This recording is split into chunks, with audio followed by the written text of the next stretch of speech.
Hello guys, आज का यह वीडियो आप सभी के लिए इम्पोर्टेंट है। यदि आप कॉम्पिटिटिव एग्ज़ाम की तैयारी कर रहे हैं, अब वह एग्ज़ाम किसी भी टाइप का हो सकता है, इनके कॉन्सेप्ट आपको एग्ज़ाम में हेल्प करेंगे। क्योंकि आज के इस वीडियो में हम एरर को फाइंड आउट करेंगे कि सेंटेंस में कहाँ गलती लिखा है, उसे हमें फाइंड आउट करना है। ठीक है, इस प्रैक्टिस सेट में हम 21 क्वेश्चंस को देखेंगे, जिसमें से 20 क्वेश्चंस का आंसर मैं बताऊंगा और लास्ट का एक क्वेश्चन का आंसर आपको कमेंट बॉक्स में देना है। और आप सभी लोगों को अपना अपना आंसर सोचने के लिए वीडियो को पॉज कर लेना है, क्वेश्चन को अच्छी तरीके से रीड करना है और अपना अपना आंसर सोच लेना है। उसके बाद उसको मिला लेना है। ठीक है, और आप लोग बताइएगा कि आपने 21 क्वेश्चंस में से कितने क्वेश्चंस का आंसर सही सोचा था।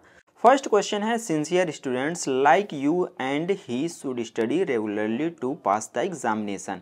यानी कि जो ईमानदार विद्यार्थी हैं, किसके जैसे, लाइक यू यानी कि तुम्हारे, एंड ही यानी कि उसके जैसा, शुड स्टडी उसको स्टडी करना चाहिए, पढ़ना चाहिए। यहाँ हम सजेस्ट कर रहे हैं तो शुड मॉडल वर्ब ठीक लगा है। रेगुलरली किस तरह से पढ़ना चाहिए, तो रेगुलरली रूप से पढ़ना चाहिए। किस लिए, तो एग्जाम को पास करने के लिए।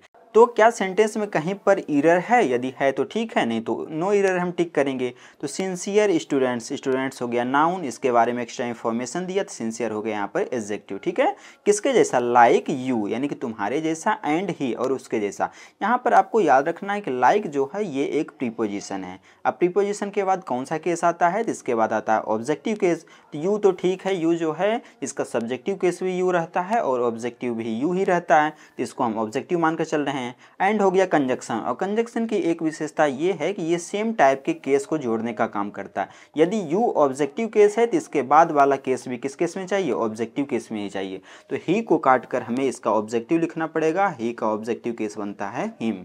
ठीक है, यदि हम इसको यहाँ पर सुधार लेते हैं तो सेंटेंस बिल्कुल करेक्ट हो जाएगा। Sincere students like you and him should study regularly to pass the examination. बाकी सब ठीक लिखा हुआ है, टू पास सब सही है, बस हमें ही को काट कर हिम करना पड़ेगा। यानी कि यहाँ पर ही को हिम करेंगे तो ऑप्शन नंबर डी में एरर किया गया है, डी नंबर इस क्वेश्चन का आंसर हो जाएगा। ठीक है, सेकंड नंबर क्वेश्चन है, neither of the two players यानी कि दो प्लेयर्स में से नाइदर ऑफ यानी कि कोई भी नहीं, आर कैपेबल यानी कि कैपेबल है, समर्थ है, किस चीज़ के लिए, ऑफ विनिंग द चैंपियनशिप यानी कि चैंपियनशिप को जीतने के लिए। तो आपको याद रखना है कि जब भी सेंटेंस में आपको आइदर ऑफ, नाइदर ऑफ ये मिलता है, तब वहाँ पर आपको जो वर्ब यूज़ करना है वो हमेशा सिंगुलर वर्ब यूज़ करना है। नाइदर ऑफ मतलब हो गया कोई नहीं, यानी कि 0%, 0% कैपेबल है। तो 0% है तो हम प्लूरल वर्ब का यूज़ क्यों करेंगे, सिंगुलर वर्ब का यूज़ करेंगे। तो आर को काट कर हम यहाँ पर क्या करेंगे, इज लगा देंगे, तो ये सेंटेंस बिल्कुल सही हो जाएगा। इसमें जो एरर किया गया है वो सब्जेक्ट वर्ब एग्रीमेंट से किया गया है। ठीक है, तो neither of the two players is capable होना चाहिए। सी पार्ट में एरर किया गया है, सॉरी सी ऑप्शन में एरर किया गया, सी नंबर इस क्वेश्चन का आंसर हो जाएगा। ठीक है, क्वेश्चन नंबर 3 है, आई हैव 3 सिस्टर्स यानी कि मेरे पास 3 बहनें हैं, जिसमें से Meera is the elder, Meera जो है बड़ी है, and Charu is the youngest और चारू जो है वो सबसे छोटी है। अब चारू जो है वो सबसे छोटी है, इसका मतलब मीरा जो है वो सबसे बड़ी होगी। जब सबसे बड़ी होगी तो द एल्डर ना लगाकर हम यहाँ पर क्या यूज़ करेंगे, एल्डेस्ट का यूज़ करेंगे, सुपरलेटिव डिग्री का यूज़ करेंगे, क्योंकि यहाँ पर डेफिनेट आर्टिकल द यूज़ किया है। जब डेफिनेट आर्टिकल द यूज़ हो जाता है तो उसके बाद जो एडजेक्टिव लिखेंगे आप, उसको आपको सुपरलेटिव फॉर्म में लिखना पड़ेगा। ठीक है, यानी कि उसको सुप्रीम का सेंस देना पड़ेगा, सबसे बड़ा का या सबसे छोटा का सेंस देना पड़ेगा। तो यहाँ पर यंगेस्ट सुपरलेटिव डिग्री है तो इसके पहले द ठीक लगाया, बट यहाँ पर दा तो लगाया बट इसको सुपरलेटिव नहीं किया। तो यदि आप इसको एल्डेस्ट कर देंगे तो सेंटेंस बिल्कुल सही हो जाएगा। मेरे 3 बहनें हैं जिसमें मीरा जो है सबसे बड़ी है यानी कि एल्डेस्ट है, और चारू जो है वो सबसे छोटी है यानी कि यंगेस्ट है। ठीक है, तो एल्डर को काट कर आपको एल्डेस्ट करना पड़ेगा, यानी कि कहाँ एरर है, एल्डेस्ट करेंगे, डी ऑप्शन में एरर किया गया है, डी नंबर इस क्वेश्चन का आंसर हो जाएगा। ठीक है, फोर्थ नंबर क्वेश्चन बढ़िया क्वेश्चन है, इसमें जो है अक्सर गलतियां हो जाती हैं। सेंटेंस लिखा हुआ है, despite of being rich he is not happy with his wife and always complains. यानी कि डिस्पाइट ऑफ मतलब होता है के बावजूद, तो अमीर होने के बावजूद ही इज़ नॉट हैप्पी यानी कि वो खुश नहीं है, और वो हमेशा क्या करता है, कंप्लेन करता रहता है। ठीक है, तो आपको 2 वर्ड याद रखना है, कौन कौन सा वर्ड वो है, फर्स्ट तो है इन स्पाइट ऑफ, फर्स्ट क्या है, इन स्पाइट ऑफ, और सेकंड याद रखना है डिस्पाइट, DESPITE। दोनों का मतलब निकलता है के बावजूद, जो कि कॉन्ट्राडिक्शन का सेंस देता है, के बावजूद। तो यहाँ पर सेंटेंस सही लग रहा है पढ़ने में कि अमीर होने के बावजूद, लेकिन आपको याद रखना है कि यदि आप इन स्पाइट का यूज़ कर रहे हैं तो उसके बाद ऑफ प्रीपोजिशन का यूज़ करेंगे, लेकिन यदि आप डिस्पाइट का यूज़ कर रहे हैं इसमें आप ऑफ का यदि यूज़ कर रहे हैं तो सेंटेंस गलत हो जाएगा, क्योंकि इन डिस्पाइट मतलब ऑलरेडी होता है इन स्पाइट ऑफ। जब इसमें ऑफ लगा है ऑलरेडी तो एक और ऑफ लगा देंगे तो वो तो सुपरफ्लुअस सिचुएशन हो जाएगा, क्योंकि डिस्पाइट तो इसका मतलब तो ऑलरेडी हो जाता है इन स्पाइट ऑफ। तो एक ऑफ इसमें ऑलरेडी लगा है डिस्पाइट में, एक और ऑफ लगा देंगे तो वो सुपरफ्लुअस सिचुएशन हो जाएगा। तो यहाँ पर ऑफ का यूज़ करना बेकार है, डिस्पाइट बीइंग रिच होना चाहिए, तो ऑफ जो है यहाँ नहीं होना चाहिए था। डी पार्ट में एरर किया गया, डी नंबर इस क्वेश्चन का आंसर हो जाएगा। ठीक है, क्वेश्चन नंबर 5 है it is a well known fact, यानी कि यह एक जाना माना फैक्ट है, तथ्य है, क्या चीज़, that the monarchy is not the best form of governance, यानी कि मोनार्की जो है वो राजशाही शासन जो है वो बेस्ट फॉर्म नहीं है गवर्नेंस का। तो यहाँ पर क्या सेंटेंस में कहीं गलती है, it is a well known fact, यानी कि ये वेल नोन फैक्ट है दैट क्या चीज़, द मोनार्की। अब किसी भी टाइप का गवर्नेंस का नाम लिखा हो तो उसके पहले आपको डेफिनेट आर्टिकल द का यूज़ नहीं करना है, यानी कि किसी भी टाइप का आर्टिकल का यूज़ नहीं करना है। ठीक है, जैसे कि यदि आप डेमोक्रेसी लिख रहे हैं, लोकतंत्र लिख रहे हैं, इसके अलावा प्लूटोक्रेसी लिख रहे हैं, मोनार्की लिख रहे हैं, डिक्टेटरशिप लिख रहे हैं, तो किसी भी टाइप का शासन रहे उसके पहले आपको किसी भी टाइप का आर्टिकल का यूज़ नहीं करना है, यानी कि यहाँ पर दा नहीं होना चाहिए था। ऑप्शन ए में एरर किया गया है, ए नंबर इस क्वेश्चन का आंसर हो जाएगा। ठीक है, क्वेश्चन नंबर 6 है the book that you gave me, यानी कि किताब जो कि तुमने मुझे दिया, were very interesting and informative. वो किताब कैसा था, बहुत ही ज़्यादा इंटरेस्टिंग था और इन्फॉर्मेटिव था। ठीक है, तो किताब दैट यू गेव मी ये है रिलेटिव प्रोनाउन, यानी कि किताब के बारे में आगे चल के एक्स्ट्रा इन्फॉर्मेशन दिया जाएगा। किताब वही किताब जो कि तुमने मुझे दिया वो कैसी थी, इंटरेस्टिंग थी। तो यहाँ पर एक किताब देने की बात हुई है, क्योंकि बुक जो है वो सिंगुलर फॉर्म में लिखा है, तो उसी किताब के बारे में बताना है कि वो जो है इंटरेस्टिंग थी। तो यहाँ पर हम वर का यूज़ क्यों करेंगे, किताब तो सिंगुलर है, तो वर का यूज़ ना करके हम क्या यूज़ करेंगे, इसका सिंगुलर वर्ब यूज़ करेंगे, यानी कि वाज होना चाहिए था। The book that you gave me was very interesting. ठीक है, यहाँ पर वर की जगह वाज होना चाहिए था, बी नंबर इस क्वेश्चन का आंसर हो जाएगा। ठीक है, क्वेश्चन नंबर 7 है द मैनेजर हैज़ गिवन, यानी कि मैनेजर ने दिया it's approval for the new project and budget proposal, यानी कि मैनेजर ने अपना अप्रूवल दे दिया नए प्रोजेक्ट और बजट प्रपोजल के लिए। यहाँ पर तो कहीं नो एरर भी नहीं है, यानी कि सेंटेंस में कहीं ना कहीं गलती जरूर है, उसे हमें खोजना है। तो मैनेजर हैज़ गिवन, हैज़ है वर्ब का थर्ड फॉर्म, यानी कि present perfect tense, it's approval यानी कि उसने अपना अप्रूवल दिया, तो मैनेजर ने अपना अप्रूवल दिया। तो मैनेजर तो इसको हम क्या मानकर चलेंगे, मैनेजर को हम ही मानकर चलेंगे, तो इसका हमें एडजेक्टिव यूज़ करना पड़ेगा। तो ही का एडजेक्टिव हम हिज यूज़ करेंगे, पजेसिव एडजेक्टिव जो है ही का हिज होता है। तो यहाँ पर हमें सेंटेंस में इट्स को काटना पड़ेगा, क्योंकि इट का पजेसिव बनता है इट्स। तो यहाँ पर कोई निर्जीव चीज़ तो है नहीं कि हम इट्स लिख दें, या कि फिर कोई जानवर रहे तब हम इट्स का यूज़ कर सकते हैं। यहाँ पर मैनेजर को हम ही मानेंगे तो इसका पजेसिव जो है हिज का यूज़ करेंगे। ठीक है, तो the manager has given his approval, यहाँ पर हिज होना चाहिए था, इट्स के जगह पर डी नंबर इस क्वेश्चन का आंसर हो जाएगा। ठीक है, क्वेश्चन नंबर 8 है we can not postpone discussion on this issue although it is urgent, यानी कि हम पोस्टपोन नहीं कर सकते हैं, डेट आगे नहीं बढ़ा सकते हैं इस डिस्कशन का। इस इशू के बारे में जो भी डिस्कशन है उसको हम आगे नहीं बढ़ा सकते, क्यों, क्योंकि ये चीज़ जो है बहुत ही ज़्यादा अर्जेंट है। तो we can not postpone discussion on this issue although, although मतलब होता है यद्यपि, यद्यपि यह अर्जेंट है ऐसा कहना गलत है, क्योंकि ये चीज़ बहुत ही ज़्यादा इंपॉर्टेंट है, इस वजह से बहुत ज़्यादा अर्जेंट है। तो हम रीज़न बता रहे हैं, तो हम रीज़न बताने के लिए बिकॉज का यूज़ करेंगे, ना कि ऑल्दो का यूज़ करेंगे। ठीक है, तो हम पोस्टपोन नहीं कर सकते हैं बिकॉज यानी कि क्योंकि ये चीज़ अर्जेंट है। तो ऑल्दो को काट कर यदि हम बिकॉज कर लेंगे सेंटेंस बिल्कुल सही हो जाएगा। ऑप्शन नंबर ए यहाँ पर एकदम राइट है, इसी पार्ट में एरर किया गया है। ठीक है, क्वेश्चन नंबर 9 है are you at afraid of going out in the dark, यानी कि क्या तुम डरते हो बाहर जाने से डार्क में। तो यहाँ पर हम ये कहना चाह रहे हैं कि क्या तुम अभी भी डरते हो बाहर में जाने से, यानी कि पहले तो डरते ही थे, अभी भी डर रहे हो क्या। तो इस सिचुएशन में इसका सेंस एट नहीं देता बल्कि स्टिल देता है। ठीक है, स्टिल मतलब अभी तक या अभी भी। तो are you still afraid of, यानी कि क्या तुम अभी भी डरते हो बाहर जाने से अंधेरे में।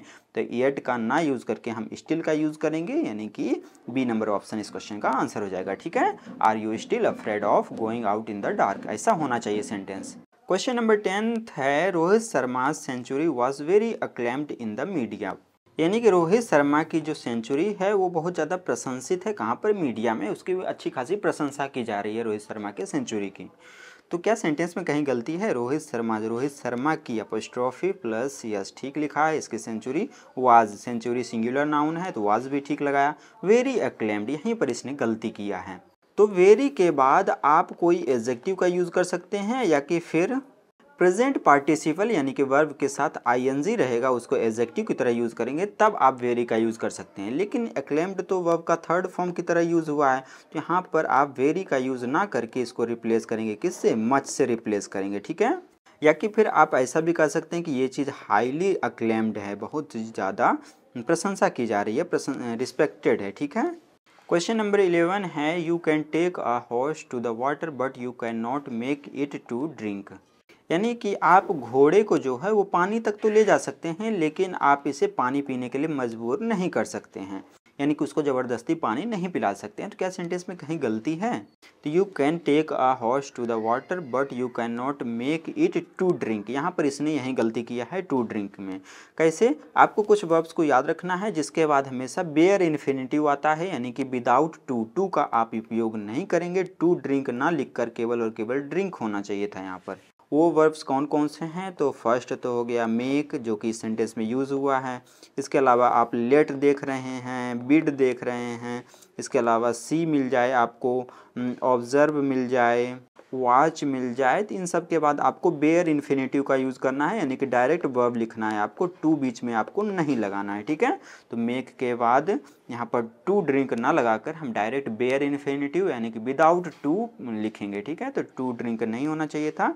बी नंबर ऑप्शन इस क्वेश्चन का आंसर हो जाएगा, ठीक है। क्वेश्चन नंबर 12 है, वन मस्ट डू हिज और her duty properly. One must do, हमें यहाँ पर हिज या हर को रिप्लेस करना है कि हर किसी को अपना ड्यूटी जो है वो करना चाहिए। तो वन का हमें पजेसिव एडजेक्टिव का यूज़ करना है, तो ONES वंस ऐसा नहीं लिखना है, यहाँ पर ONES अपॉस्ट्रोफी यस लिखेंगे। बी नंबर इस क्वेश्चन का आंसर हो जाएगा। वन मस्ट डू यानी कि कोई भी बंदा हो इसको करना चाहिए वंस, यानी कि खुद की ड्यूटी जो है प्रॉपरली तरीके से करनी चाहिए, ठीक है।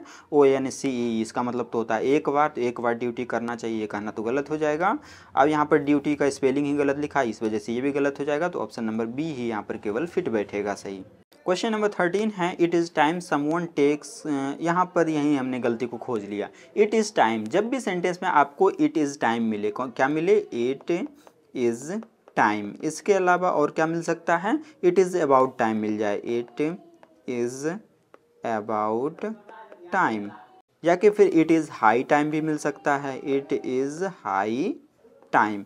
तो आपको याद रखना है कि इन सब फ्रेजेस के बाद आपको वर्ब का सेकंड फॉर्म का यूज़ करना है, यानी कि पास्ट इंडेफिनिट का यूज़ करना है। यहाँ पर इसने प्रेजेंट इंडेफिनिट टेंस का यूज़ कर दिया, इसको पास्ट इंडेफिनिट बनाने के लिए हम V2 लगाएंगे, यानी कि टेक्स का V2 क्या हो जाएगा? टुक हो जाएगा। यहाँ पर टुक होना चाहिए था, ऑप्शन नंबर 20 क्वेश्चन का आंसर हो जाएगा। इट इज़ टाइम मिल जाए, इट इज़ अबाउट टाइम मिल जाए, इट इज़ हाई टाइम मिल जाए, तो इन सब के साथ आपको पास्ट इंडेफिनिट यानी कि वर्ब का सेकंड फॉर्म का यूज़ करना है, ठीक है। क्वेश्चन नंबर 14 है, the food was not as delicious as we had expected. यानी कि फूड जो है उतना ज़्यादा डिलीशियस नहीं था जितना कि हमने एक्सपेक्ट किया था। द फूड सिंगुलर वॉज भी ठीक है। नॉट, एज के साथ आप नॉट भी लगा सकते हैं, या कि फिर सो एज के साथ भी नॉट लगा सकते थे, कोई दिक्कत नहीं है। तो नॉट एज डिलीशियस एज जितना कि हमने एक्सपेक्ट किया था, वी हैड एक्सपेक्टेड। बिल्कुल सेंटेंस सही लिखा है, कहीं पर गलती नहीं किया गया है। बी नंबर क्वेश्चन का आंसर हो जाएगा। यदि आप लोग इसमें कोई गलती फाइंड आउट कर पा रहे हैं तो कमेंट बॉक्स में ज़रूर बताइएगा। मेरे हिसाब से यहाँ पर कोई भी गलती नहीं है। The food was not as delicious as we had expected, sentence बिल्कुल सही लिखा गया है, ठीक है। क्वेश्चन नंबर 15 है, none then you deserve credit for the success of this project. तो यहाँ पर कोई अदर पर्सन डिजर्व नहीं करता है, इसका जो क्रेडिट मिल रहा है सफलता का, केवल और केवल इसको कौन डिजर्व करता है? केवल तुम डिजर्व करते हो। तो यहाँ पर नन देन नहीं होना चाहिए था, केवल तुम। यहाँ पर आप ओनली यू लिख सकते थे या कि फिर नन बट का यूज़ कर सकते थे, दोनों का मतलब होता है केवल, ठीक है। तो यदि आप लिखना चाहें तो नन बट यू, यानी कि केवल तुम ही डिजर्व करते हो ये क्रेडिट, जो है जो प्रोजेक्ट सफल रहा है उसका क्रेडिट जो है नन बट यू, यानी कि केवल और केवल तुम ही डिजर्व करते हो। या कि फिर आप ओनली यू का भी यूज़ कर सकते हैं। तो यहाँ पर नन देन नहीं होना चाहिए था, यानी कि सी ऑप्शन यहाँ पर इसका राइट आंसर हो जाएगा। नन देन की जगह नन बट होना चाहिए था, या कि फिर ओनली का यूज़ आप कर सकते हैं, ठीक है। क्वेश्चन नंबर 16 है, let us work out the details of our endeavour shouldn't we. यानी कि आइए हम अपने प्रयास की सारी बातों को क्या करें, तय करें और काम करें उस चीज़ पर। तो let us work out the details of our individual student we. यहाँ पर इसने क्वेश्चन टैग गलत लगाया। जब भी आपको सेंटेंस में लेट अस मिल जाएगा तो उसका क्वेश्चन टैग जो है स्टूडेंट वी नहीं होता है, उसका क्वेश्चन टैग हमेशा आपको याद रखना है कि शैल वी होता है। ठीक है, जब भी लेट अस मिले तो उसमें क्वेश्चन टैग आपको शैल वी का यूज़ करना है, ना कि स्टूडेंट वी का। यहाँ पर इसने बी ऑप्शन में एरर किया है, स्टूडेंट वी की जगह शैल वी होना चाहिए था। ठीक है। क्वेश्चन नंबर 17 है no sooner had the train arrived, यानी कि जैसे ही ट्रेन पहुंची when the passengers rushed to board, यानी कि पैसेंजर जो है वो बोर्ड करने के लिए रश्ड हुए, तेज़ी से भागे।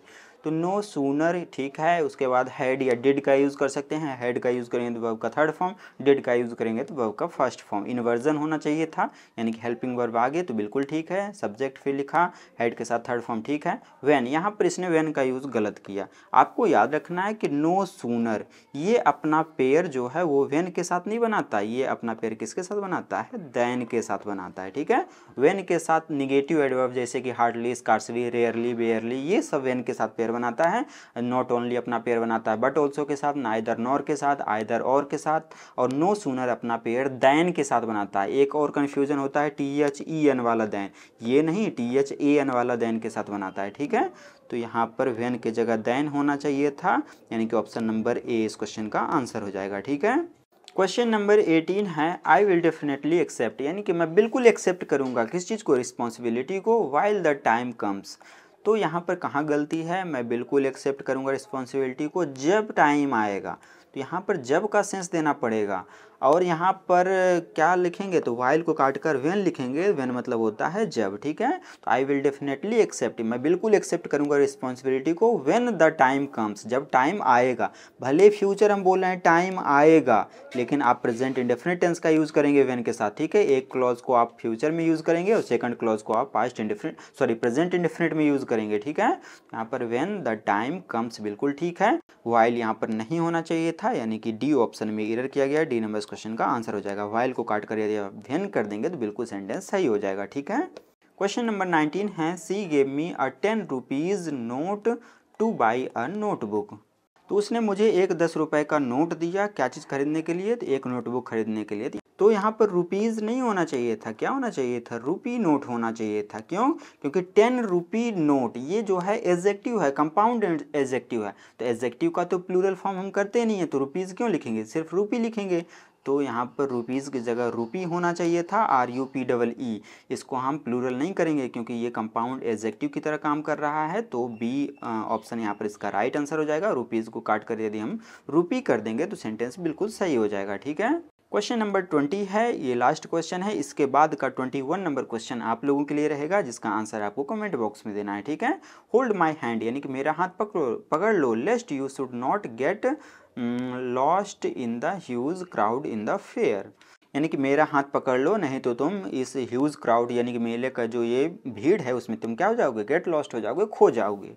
तो होल्ड माई हैंड, मेरा हाथ पकड़ लो, लेस्ट यू शुड नॉट, लेस्ट जब ये आ गया, लेस्ट मतलब होता नहीं तो, नहीं तो के लेस्ट के साथ शुड मॉडल वर्ब आता है, तो ये बिल्कुल अपना पेयर ठीक बनाया।